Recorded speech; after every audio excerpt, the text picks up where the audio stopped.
अभी कांग्रेस पार्टी के दफ्तर से बहुत ज्ञान मिला है और राहुल गांधी ने तो ऐसा ज्ञान दिया है कि देश को भी काफी समय लगा समझने में। तो ऐसा लगा कि बोलना जरूरी है। हमारे सम्मानीय राष्ट्रीय अध्यक्ष ने भी एक ट्वीट किया, आपको पता ही है, देखा होगा आपने। अगर राहुल गांधी, सोनिया जी और खरगे जी के सामूहिक प्रेस को एक शब्द में कहा जाए तो हार की हताशा में बहाना ढूंढा गया है। मैं फिर कह रहा हूं, आने वाले लोकसभा चुनाव में हार की हताशा में एक बहाना ढूंढा गया है। In utter desperation of imminent defeat, the Congress party at the highest level sought to create an alibi today. कुछ तो बोले, लेकिन उसमें कांग्रेस पार्टी का अकाउंट अगर फ्रीज किया गया है तो देश का अकाउंट फ्रीज किया गया है। ये तो कमाल है भाई। मुझे अपने जेपी मूवमेंट के आंदोलन के दिनों की याद आ गई। Indira is India, India is Indira, याद है ना? इमरजेंसी का दिन, जेपी की अगुवाई, कांग्रेस पार्टी की हार, आप सभी जानते हैं। कांग्रेस पार्टी राजनीतिक रूप से सूख कर कांटा हो गई है, फिर भी कांग्रेस पार्टी का अकाउंट अगर फ्रीज हुआ तो देश का अकाउंट फ्रीज हुआ। Mister Rahul Gandhi, what do you mean by this? Don't insult Indian democracy. Rahul Gandhi, Bharat के लोकतंत्र को इस तरह से आप शर्मसार नहीं करें। ये देश आपकी पार्टी से बड़ा है, ये देश का लोकतंत्र आपसे बड़ा है। और आज इसी देश में आपने झूठ बोला है, गाली दी है और सब देश ने देखा है, टीवी पे चला है ना। तो आप झूठ बोल सकते हैं, गाली दे सकते हैं, देश सुन रहा है, आपको यह तक अधिकार है, और करें देश का लोकतंत्र नहीं है। ये कौन सा तर्क है? ये बात मैं बहुत विनम्रता से कहना चाहूंगा। इनको नई बात नहीं हो तो अमेरिका में जाते हैं तो कहते हैं इंडिया में कोई डेमोक्रेसी नहीं है, सिंगापुर जाते हैं तो वही कहते हैं, लंदन जाते हैं वही कहते हैं, और आज उन्होंने यहां भी कह दिया। आज उनके झूठ का मैं पोल खोलूंगा। लेकिन राहुल जी, सोनिया जी, आपको अगर देश की जनता वोट नहीं देती तो हम क्या करें? बीजेपी के राष्ट्रीय मंच से हम एक सवाल पूछना चाहेंगे। सोनिया जी, राहुल जी, अब खरगे जी से कितना पूछा जाए देखते हैं। आज भी तो उनका नंबर 3 ही था प्रायोरिटी में, हालांकि वो राष्ट्रीय अध्यक्ष हैं। अगर देश के लोग आपको वोट नहीं देते और आगे नहीं देने वाले हैं तो हम क्या करें? अगर राहुल गांधी की यह अपेक्षा है कि भाजपा के मित्र उनके लिए कैंपेन करें तो ये तो हम करने वाले हैं नहीं, क्योंकि उनका तो स्टॉक मार्केट इतना गड़बड़ाया हुआ है। और आज मैं कांग्रेस के लोगों को एक बात कहना चाहूंगा। हम भी चाहते हैं कि विपक्ष के रूप में कांग्रेस पार्टी पनपे, कितना पनपे उनका विषय है, लेकिन कांग्रेस पार्टी अब समझे कि जब जब राहुल गांधी से मुंह खुलवाएंगे तब तक स्टॉक मार्केट का और गिरेगा। There is a gentle advice to the Congress party, we wish you well, but realize now the more you allow Rahul Gandhi to speak, the more you are losing the ground in the country. अभी आप सोच लीजिए। अब थोड़ा सा राहुल गांधी ने जो झूठ बोला है कि हमारा पूरा बैंक अकाउंट फ्रीज कर दिया तो हम क्या करें, तो आज रिकॉर्ड को स्ट्रेट करना जरूरी है।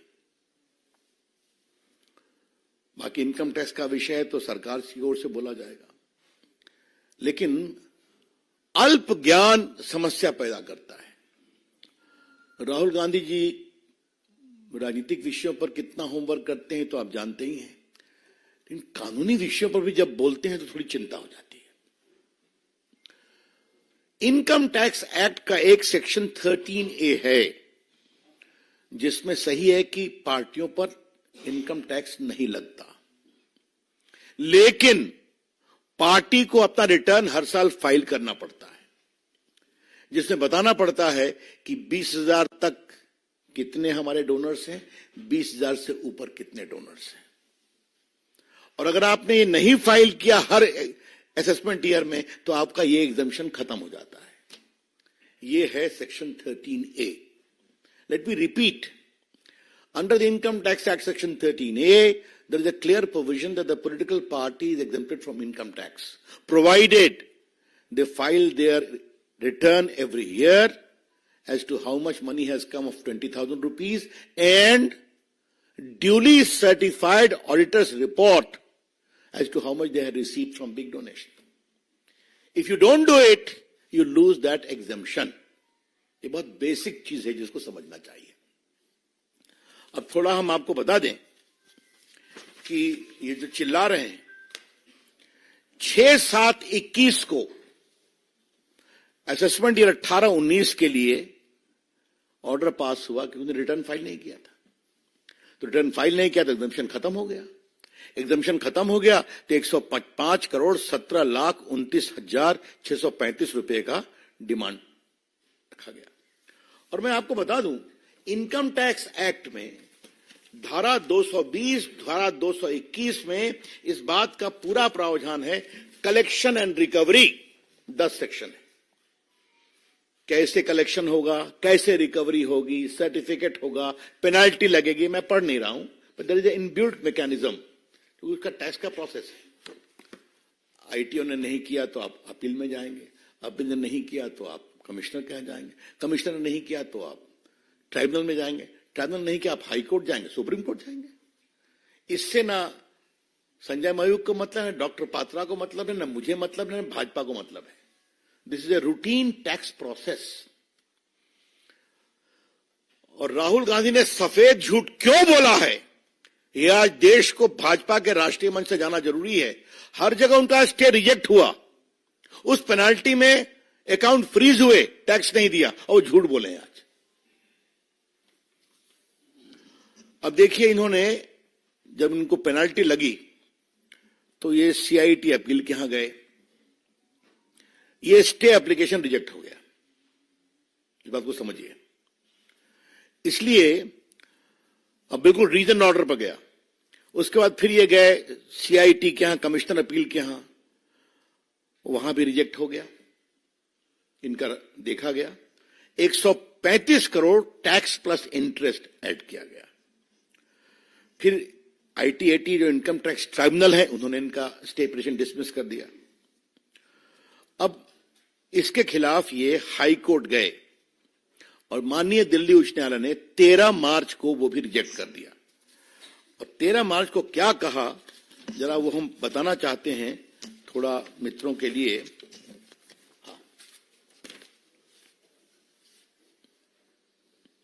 Court remarked that it was badly handled matter and somebody from the Congress office went to sleep right from 2021.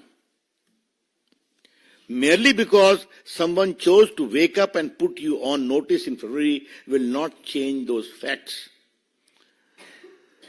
फिर कोर्ट ने बाकी किया, इनका लंबा ऑर्डर है, इसको रिजेक्ट कर दिया। अब ये सुप्रीम कोर्ट गए हैं। सुप्रीम कोर्ट में 1 अप्रैल को सुनवाई है। राहुल गांधी जी, आज आपने अपनी प्रेस में इसको क्यों छुपाया? आपकी पार्टी अपील में गई, आपकी पार्टी आईटीएटी में गई, आपकी पार्टी हाई कोर्ट में गई, आपकी पार्टी सुप्रीम कोर्ट गई है। आपने क्यों छुपाया?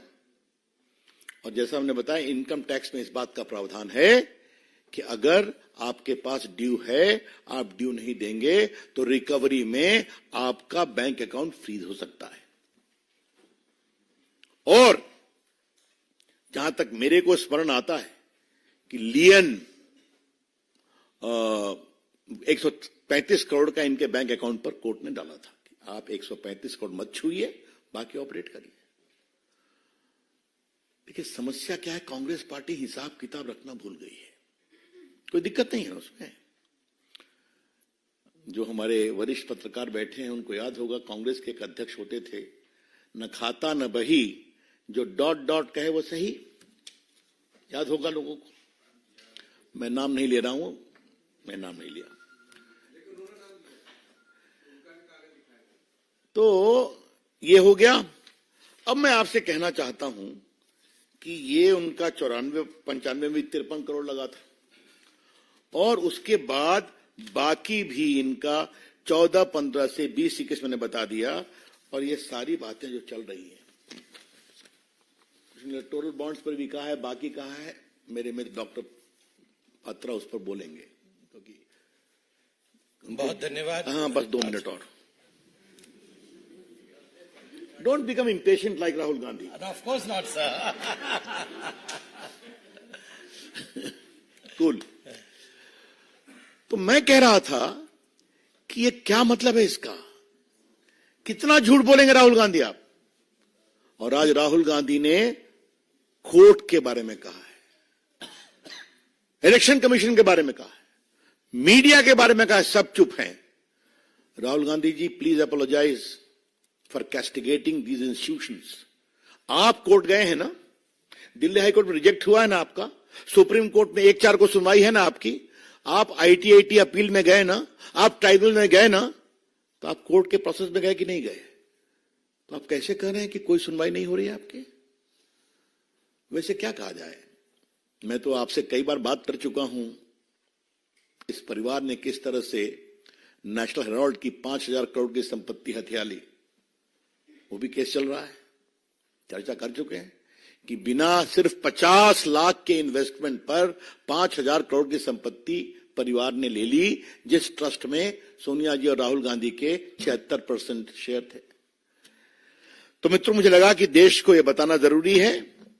तो राहुल गांधी जी, आपकी हार तय है, सोनिया जी आपकी हार तय है। देश मोदी जी के साथ आगे बढ़ना चाहता है, लेकिन आज आपने दुनिया में भारत के लोकतंत्र को बदनाम किया है। I repeat, by this utterly irresponsible, shameful comment, Sonia ji, you and your son have shamed Indian democracy globally. मत करिए। हमें भारत के लोकतंत्र पर गर्व है, हमें भारत की मीडिया पर गर्व है, हमें भारत के न्यायपालिका पर गर्व है। अभी तो देखा इलेक्टोरल बॉन्ड में फैसला हुआ कि नहीं हुआ? हुआ, बाकी होता है, यही तो देश है। तो मुझे लगा कि ये फैक्ट सामने रखें, और राहुल गांधी के NGO मित्रों से आग्रह है, उनको जब प्रेस के सामने आप खड़ा कर देते हैं तो थोड़ा तो होमवर्क करा दिया कीजिए। क्यों उनकी जगहसाई कराते हैं? आपके वो युवराज हैं, आपके लोग उनको भविष्य के प्रधानमंत्री बनाने के लिए व्यग्र हैं, थोड़ा सा रगाई पुताई ठीक से किया कीजिए। धन्यवाद।